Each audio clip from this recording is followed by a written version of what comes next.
Welcome to R Mishra classes. कल हमने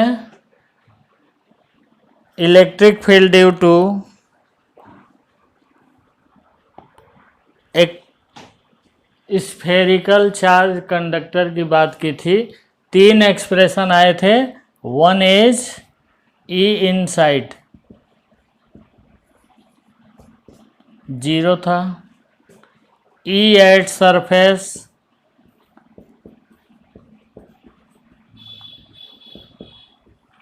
Q by 4 pi epsilon naught are square था, और तीसरा ई आउटसाइड जो आया था that is Q by 4 pi epsilon naught small are square.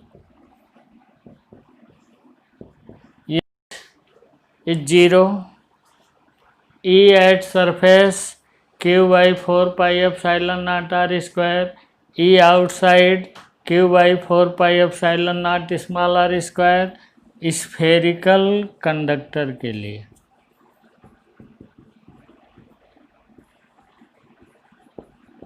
किसके लिए है? अब इसका ग्राफिकल रिप्रेजेंटेशन,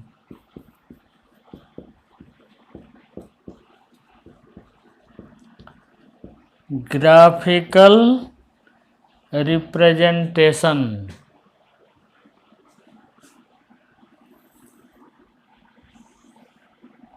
इधर ई हो जाएगा, इधर आर हो जाएगा।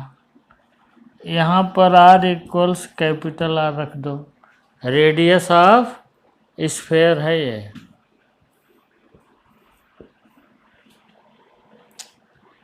Up to R equals R कितनी है? ई इनसाइड फील्ड 0, तो आर इक्वल्स आर तक तुम्हारी फील्ड आई 0, कुछ नहीं। E at surface Q by 4 pi epsilon naught are square, बीच में कुछ भी नहीं है, देख रहे हो। स्पेस यहाँ तक इलेक्ट्रिक फील्ड 0 बता रहा है, ये बता रहा है ई इक्वल्स 0, और ये पॉइंट बता रहा है E equals Q by 4 pi epsilon naught are square. इसके आगे E outside 1/r square type का ग्राफ होगा। 1/r स्क्वायर का ग्राफ कैसा होता है? दिस इज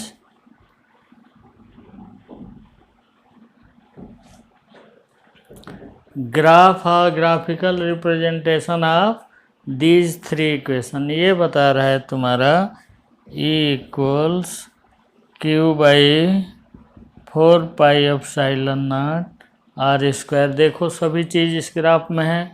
ई इक्वल्स 0 कहाँ तक? आर से थोड़ा पहले तक। आर इक्वल्स आर पर कितना हो गया? Q by 4 pi epsilon naught are square. Outside कितना हो गया? Q by 4 pi epsilon naught small are square. ये ग्राफ सॉलिड लाइन है। यहाँ पर कुछ नहीं दिखाया गया है, डॉटेड लाइन है। या दिखाओ या हटा भी सकते हो, दोनों ही चीज़ है। डॉटेड दिखाने का मतलब कि यहाँ पर कुछ नहीं है। This is graph of these 3 equation. इसको देख के कोई भी समझ जाएगा कि तुम यही कह रहे हो कि इनसाइड क्या है? 0 है। ई एट सरफेस कितना है? Q by 4 pi epsilon naught capital R square, और ई आउटसाइड कितना है? Q by 4 pi epsilon naught small are square. ये स्फेरिकल कंडक्टर है या स्फेरिकल सेल है? सेल की बात कर रहे हैं, सॉलिड नहीं।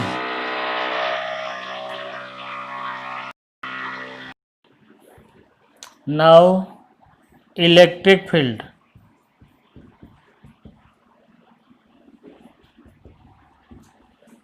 inside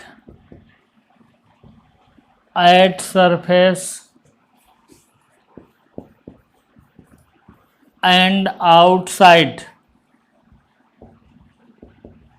Electric field inside, at surface and outside of a spherical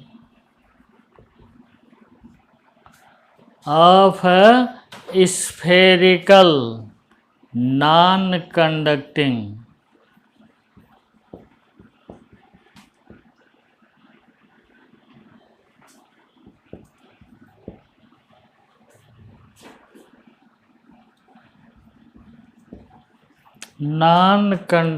body, या केवल लिख सकते थे non conducting sphere of radius R. मतलब अब एक कंडक्टिंग स्फीयर नहीं है, नॉन कंडक्टिंग है। इसका मतलब charge distribution throughout volume होगा, charge distribution throughout volume. इसमें उस तरह की कंडक्टिंग प्रॉपर्टी नहीं होती कि पूरा सरफेस के ऊपर चला जाए।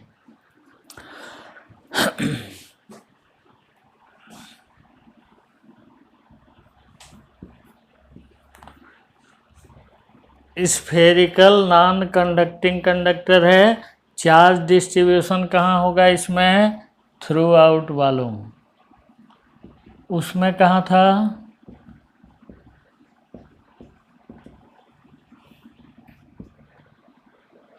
थ्रू आउट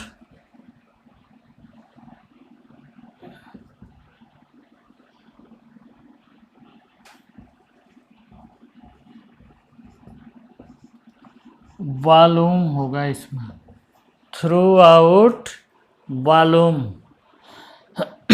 जबकि उसमें था थ्रू आउट सरफेस। दोनों में अंतर समझो। इसमें charge distribution throughout volume होगा। तरीका वही, लेट ए चार्ज क्यू लिख देते हैं, let a charge Q is uniformly distributed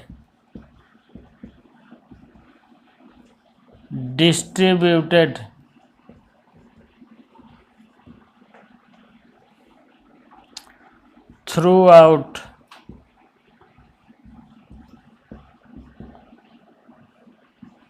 volume of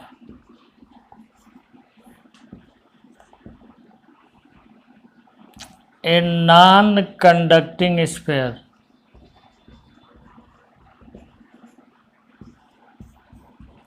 Non-conducting sphere of radius r.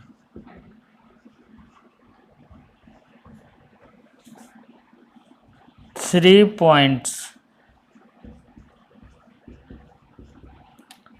P, S and T are located.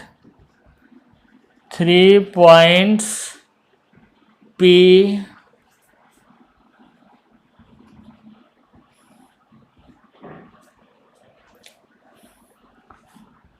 S and T are located at distance R, capital R and small r respectively. ये variable है। 3 points are located at distance R, capital R and small r respectively. Let a charge Q is uniformly distributed throughout volume of a non-conducting sphere of radius r. 3 points P, S and T are located at distance small r, capital R and small r respectively। ये basic introduction दे देते हैं इस तरह। इसके बाद आगे बढ़ते हैं।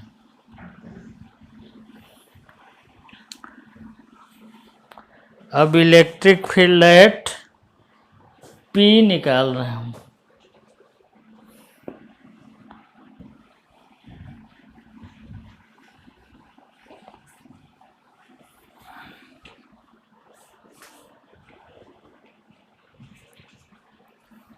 Electric field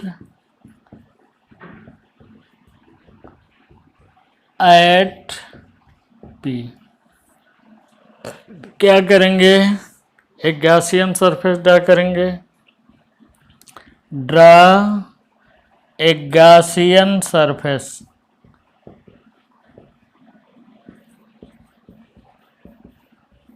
draw a Gaussian surface including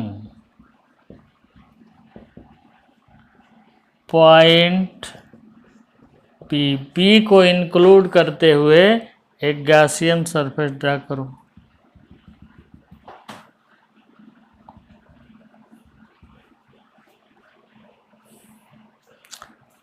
first phi find करोगे।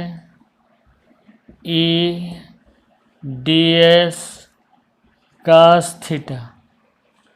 E ds cos theta. यहाँ पर देखो इलेक्ट्रिक फील्ड, इसमें चार्ज है, इक्वल्स लिख सकते हो। E बाहर कर दो, ds cos 0 equals ES equals E into 4 पाई r स्क्वायर एज बिफोर। जैसे कल किए थे वही चीज़ ये भी आएगी, क्योंकि इलेक्ट्रिक फील्ड और एरिया वेक्टर दोनों की डायरेक्शन एक ही है। देखो E भी इधर है, एरिया वेक्टर भी इधर है। दोनों के बीच एंगल कितना बन रहा है? 0 डिग्री। तो E ds E इंटू 4 पाई r स्क्वायर। फर्स्ट इक्वेशन तुम्हारा आ गया फाई। सेकंड क्या करते हैं? Charge enclosed. चार्ज इनक्लोज्ड निकालेंगे। इसमें चार्ज होगा, उसमें तो 0 था।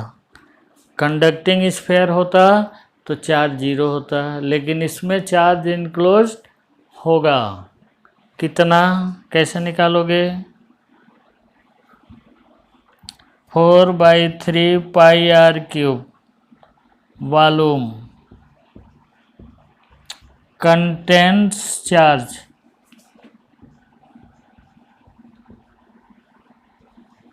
क्यू यूनिटरी मेथड है basic. 4/3 pi r cube volume contains charge Q. तो यूनिट वॉल्यूम कितना कंटेन करेगा? Q by 4/3 pi r cube. तो कितने में चाहिए तुमको? Therefore 4/3 pi r cube contains charge. इसके आगे यहाँ लिख रहे हैं Q by 4 pi epsilon not r cube into 4/3 pi epsilon not नहीं 4/3 pi r cube into 4/3 pi r cube. क्या किया गया? 10 मीटर कपड़े का दाम Q है, 1 मीटर का दाम Q by 4/3 pi r cube. तो तुम्हारा 4/3 pi r cube small R cube का कितना दाम होगा, तो Q/4/3 pi R cube into 4/3 pi R cube, इसको करो कैंसिल, इक्वल्स हो गया Q/r³ this is charge enclosed. तो तुम्हारा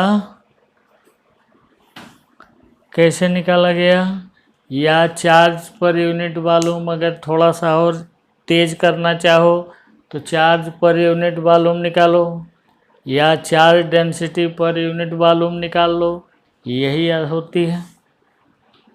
यहाँ के आगे बढ़ लो, इस वॉल्यूम से मल्टीप्लाई कर दो, तुम्हारा आ जाएगा Q/R³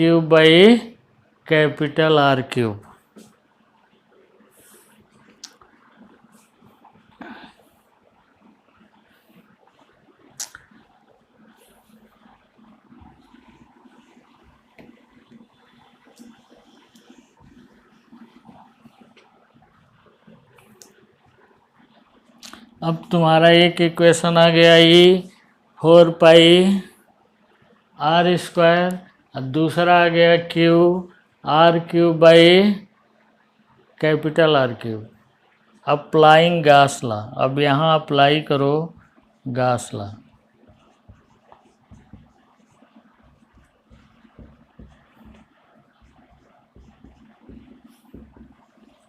applying Gauss's law apply करो, क्या आ गया, E/4πr³ equals Q/R³/R³।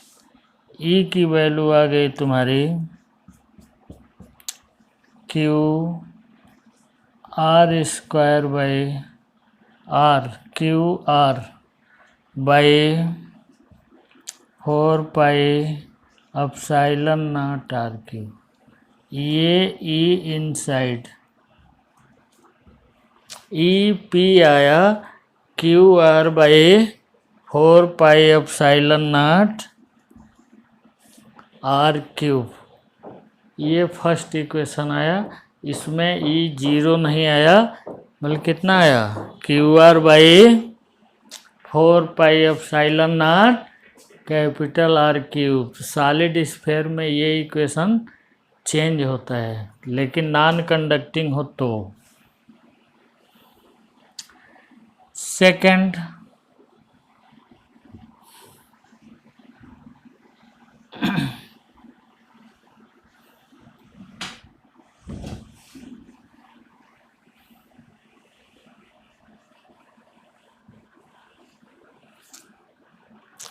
Electric field at S। Second, electric field at S। Draw a Gaussian surface including point S। Draw a Gaussian surface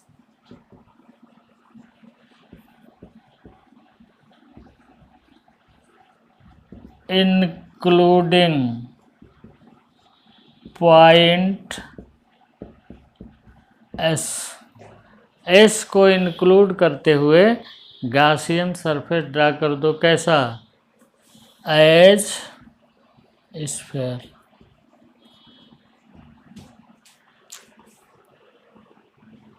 अब E पहला काम तुम करोगे गॉस लॉ में, यही तरीका है, बार बार यही होता है। अब आप समझ गए होगे फाई E इक्वल्स कितना होगा, E ds cos theta equals E ds cos 0, E ds equals E S equals E into 4πr²। 1 हो गया। E into 4πr²। 3 तक कर दिए थे तो इसको 4 कर दो। 4 चार्ज इनक्लोज्ड कितना है? सेकंड का हम क्या करते हैं? चार्ज इनक्लोज निकालते हैं। इस सरफेस के अंदर कितना चार्ज है? पूरा का पूरा चार्ज Q इसमें इनक्लोज्ड है। पूरा का पूरा चार्ज Q इसके अंदर इनक्लोज्ड है। अब अप्लाई कर दो Gauss law. Applying Gauss law. Applying Gauss's law. E into 4πr² equals Q by epsilon naught. E की वैल्यू आ गई Q by 4π epsilon naught. Capital आ रहा है ना। This is E at surface. This is E at surface. Gaussian surface draw किया गया। इस पॉइंट को, जिस पॉइंट पर फाइंड करना है उस पॉइंट को लेते हुए गॉसियन सरफेस ड्रा करोगे। दो चीज़ें फाइंड की जाती है, एक फ्लक्स और दूसरा चार्ज इनक्लोज्ड। इलेक्ट्रिक फील्ड आ जाएगा। तीसरा थर्ड इलेक्ट्रिक फील्ड एट, इसको चाहो तो सब्सक्रिप्ट दे सकते हो ES। एस पर है ये।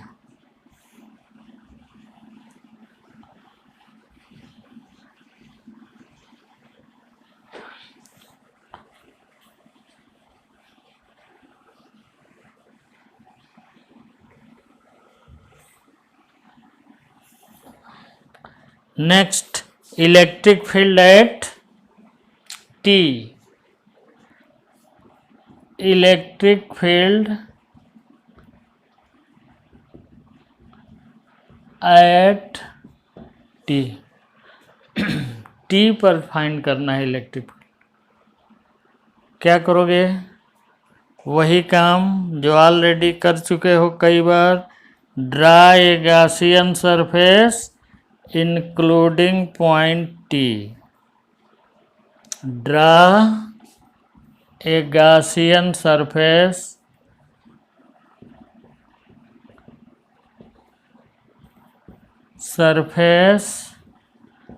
Including point T। T point को इंक्लूड करते हुए आप जो है गॉसियन सरफेस ड्रा कर दो। फिर वही काम जो ऑलरेडी कर चुके हो।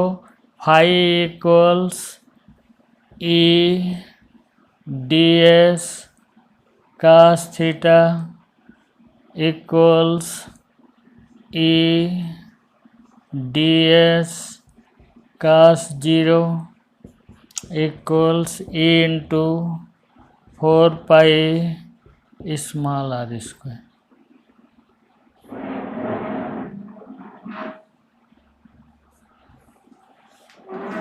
7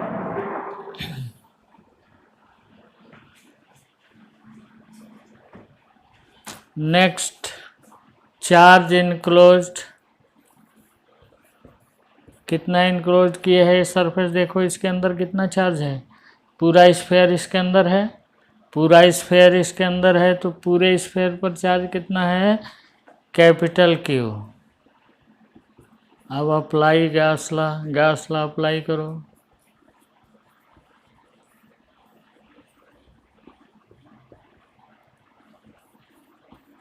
गॉसेज लॉ अप्लाई करो तो E into 4π r square equals Q by epsilon naught. E equals आ गया तुम्हारा Q by 4 pi epsilon naught small are square. This is equation 9। ये है इलेक्ट्रिक फील्ड, स्क्वायर है Q by 4 pi epsilon naught small are square. ये तुम्हारा ई at T है। तो 3 पॉइंट पर तुमने निकाला, ई इनसाइड निकाला, फिर ई सरफेस निकाला, नेक्स्ट ई आउटसाइड निकाला। ये तो दोनों एक्सप्रेशन कंडक्टिंग के लिए, नॉन कंडक्टिंग के लिए, दोनों के लिए कही हैं, लेकिन फर्स्ट एक्सप्रेशन ई इनसाइड डिफरेंट है।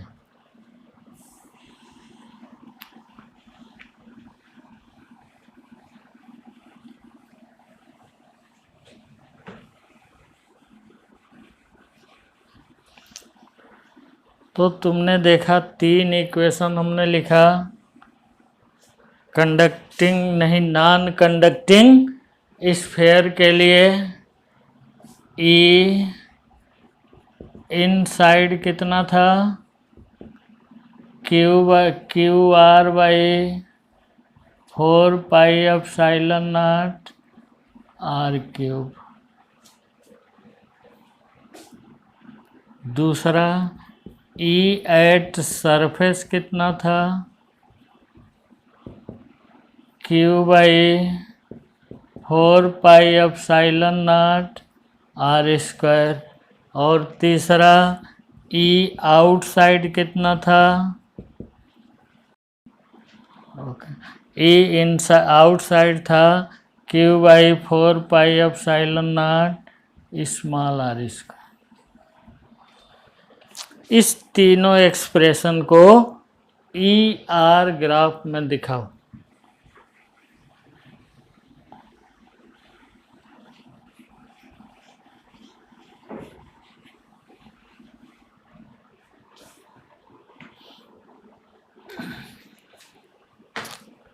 ई R graph of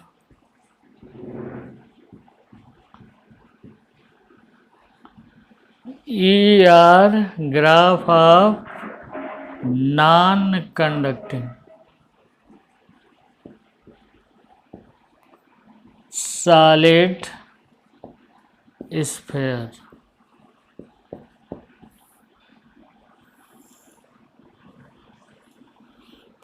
turning point तुम्हारा आर इक्वल्स आर ही है। इस पर तुम्हारा फील्ड है Q by 4 pi epsilon not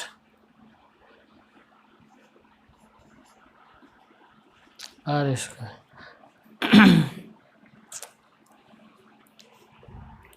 Q by 4 pi epsilon naught are square.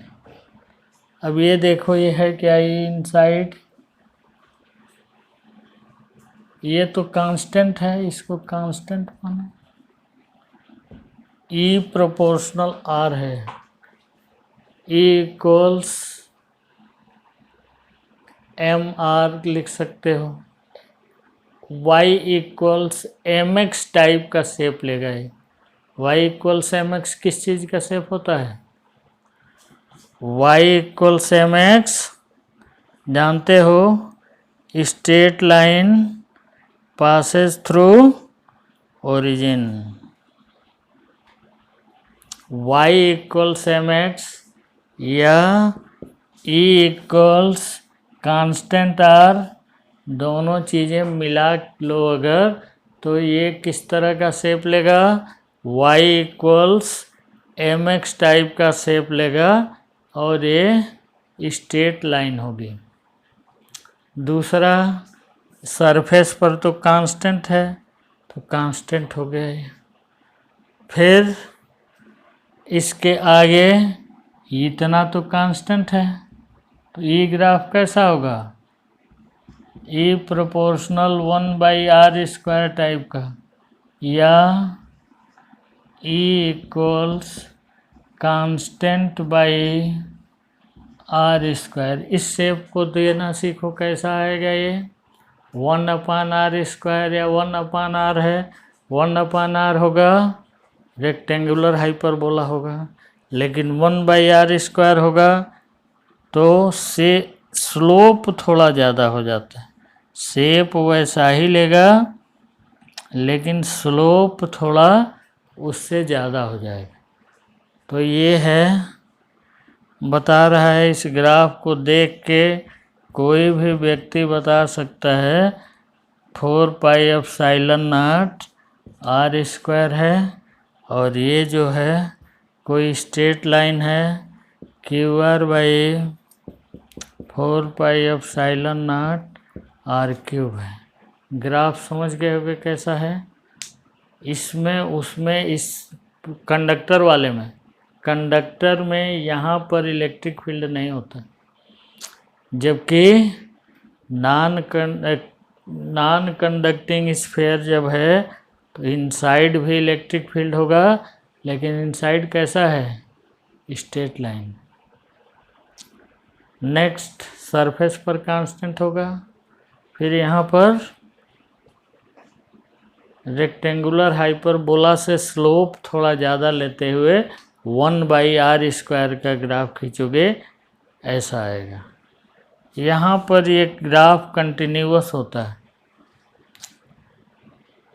Surface पर कंटिन्यूअस होगा, जबकि कंडक्टिंग स्फीयर के लिए नॉन कंटिन्यूअस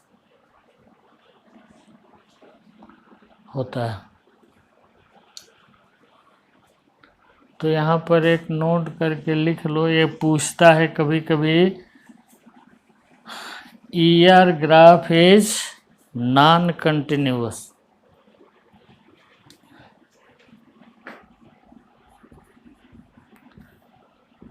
ER ग्राफ की बात कर रहे हैं, BR नहीं।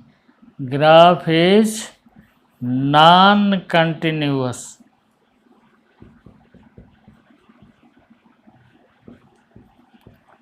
For conducting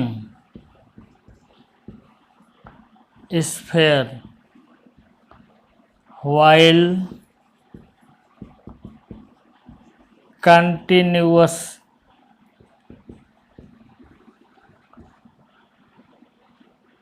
for non-conducting sphere।